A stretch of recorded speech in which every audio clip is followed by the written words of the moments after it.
বৰপেটাৰ পৰা আহিছে সমাজসেৱক বহুত এনেকুৱা ল'ৰা ছোৱালীক সহায় কৰিছে তেওঁ আপোনালোকে তেওঁৰ ফেচবুক একাউণ্টটো চালে গম পাব পিকু দাস ডাঙৰীয়া তেওঁক সম্বৰ্ধনা জনাবলৈ ওলাইছে এতিয়া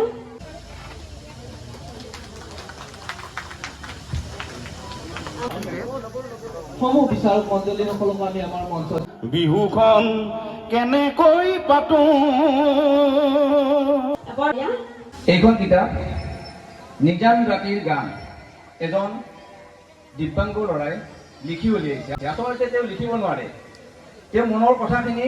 মাক ভণ্টি বাইদেউক মাতি আনি যে এইখিনি লেখচোন এনেকৈ লিখি লিখি প্ৰায় 6খন কিতাপ তেওঁ উন্মোচন কৰিছে আৰু অহা মাহত আৰু এখন কিতাপ উন্মোচন কৰিব মই তেওঁৰ ফটো এখন দেখাই আছো আপোনালোকক এইখন ফটো এইজন ল'ৰা গতিকে এই ল'ৰাবোৰে আগুৱাই যাত আচলতে আমিহে সাহস দিব লাগিব আৰু আজি বাইদেউৰ যিটো কাম কৰি আছে 100 জনৰ ভিতৰত একজনে কৰিব পাৰে সেইজনে হৈছে বাইদেউ কাৰণ বাইদেউৰ কাৰণে এটা হাত চাপৰ দিয়কচোন প্ৰথমতে জোৰছে কাৰণ এনেকুৱা কাম একোটাকে মাইকী কৰা সম্ভৱ নহয় নিজৰ ঘৰখন আছে নিজৰ ঘৰখনক বাদ দি আপোনালোকৰ ল'ৰা ছোৱালীখিনিক আগবঢ়াই নিয়াত তেওঁ ইমান কষ্ট কৰি আছে গতিকে বেছি কথা নকওঁ ময়ো তেনেকুৱা 12জন দিব্যাংগ ব্যক্তিক যিমানখিনি পাৰোঁ সহায় কৰিছোঁ আৰু এটা কথা কওঁ বৰপেটাত এনেকুৱা আছে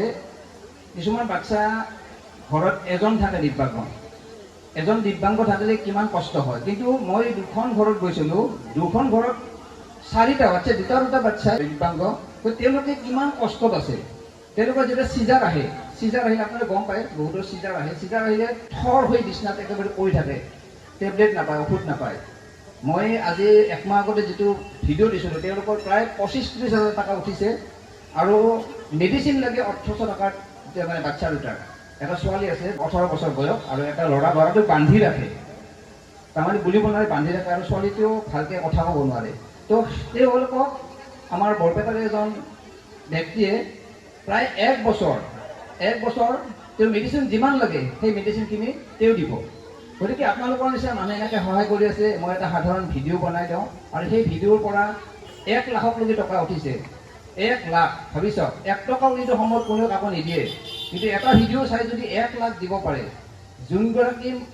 ব্যক্তিক 1 লাখ টকা দিছোঁ এও চিনি পায় আপোনালোকৰ এনেকৈ সহযোগ পালে নিশ্চয় আজি যেনেকৈ মই আগবাঢ়ি আছোঁ